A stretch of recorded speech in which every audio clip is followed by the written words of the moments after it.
In the vast wetlands of prehistoric Africa, where ancient rivers carved through dense jungle and survival meant understanding the silent language of water, there lived a girl named Amara. She was 11 winters old, daughter of her tribe's chief fisherman. Her people lived on stilted platforms above the water, building their entire civilization in harmony with the seasonal floods. Amara had learned to read the water like others read the sky, to know when currents shifted, where fish schooled, and most importantly, which waters belonged to the crocodiles. The crocodiles of that ancient time were not like those of today. They were massive, some growing to 7 meters long, with jaws powerful enough to crush the bones of hippos and drag full-grown buffalo into the depths. Her tribe called them the Ancient Ones and treated them with sacred respect. The waters were shared territory, negotiated through careful understanding of boundaries. Humans fished in the shallows during the day, when crocodiles rested. Crocodiles hunted in the deep channels at night, when humans slept safely on their platforms. This balance had kept both species alive for generations. But that season, the Great River had failed. The annual flood, which should have filled the wetlands and brought abundant fish, barely rose. The shallow pools where the tribe fished dried to mud. Fish died by thousands, rotting in the sun. The tribe faced starvation. Children grew thin, elders weakened, and desperation clouded judgment. Amara watched her baby sister, only 2 years old, crying endlessly from hunger, her small body wasting away. Something had to be done. Amara knew that crocodiles laid eggs in sandy banks near the water's edge, burying them in warm sand where the sun's heat incubated them. She'd seen the nesting sites many times, marked by the distinctive mounds adult females created and guarded. Crocodile eggs were large, protein-rich, and could feed a family for days. But taking them was absolutely forbidden, not just by tribal law, but by something deeper.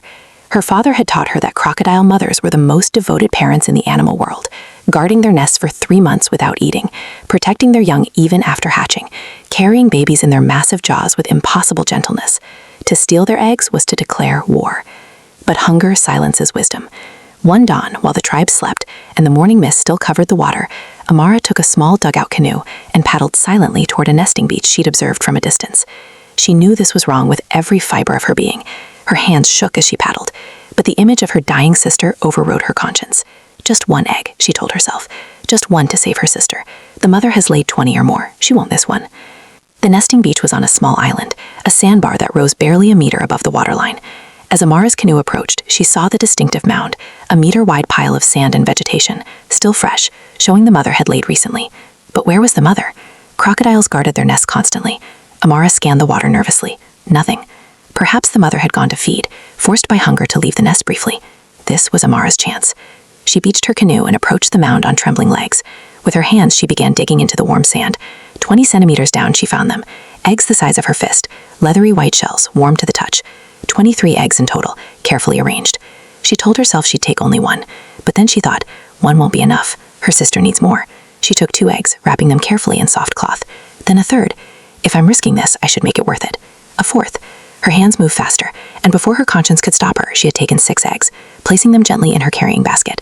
That's when she felt it, a vibration through the sand beneath her feet, traveling up from the water. Her blood froze. She spun around. 20 meters out in the shallow water, barely visible except for the eyes and nostrils breaking the surface, was the mother crocodile. She was massive, over 6 meters long, her body thick with muscle and ancient armor, and she was coming toward the beach, fast. Amara ran. She grabbed her basket and sprinted for the canoe, her feet slipping in the sand. Behind her, she heard the water explode as the crocodile launched from the shallows onto the beach. The sound was like thunder, a multi-ton reptile moving with terrifying speed on land. Crocodiles were ambush predators, built for explosive bursts of speed over short distances. On land, for 20 meters, they could outrun a human. Amara threw herself into the canoe, pushed off from the beach with her paddle. The canoe scraped across sand, catching for an agonizing second, then slid into water. The crocodile reached the water's edge just as Amara cleared the shallows. But the mother didn't stop. She crashed into the water and continued pursuit, her powerful tail propelling her through the water faster than Amara could paddle. Terror gave Amara strength she didn't know she had. She paddled with desperate fury, the lightweight canoe cutting through water. Behind her, the crocodile surged forward, her massive head creating a wake, her eyes locked on the canoe. Crocodiles could swim at nearly 30 kilometers per hour in short bursts. The gap closed rapidly. 10 meters, 8 meters, 6 meters. Amara paddled toward the reed beds, dense stands of papyrus and cattails where the water was too shallow and choked with vegetation for a large crocodile to move quickly. She crashed her canoe into the reeds, the plant slowing her but also creating barriers. Behind her, the crocodile hit the reed wall and thrashed violently, her massive body bulldozing through the vegetation but slowing significantly. The dense plants tangled around her legs, caught on her armor plating, forced her to move more carefully. Amara abandoned her canoe, climbing out into the waist-deep water and mud, clutching her basket of stolen eggs. She waded desperately through the reeds, feet sinking into sucking mud with each step. Behind her, the vegetation crashed and shook as the mother crocodile forced her way through, driven by primal maternal instinct.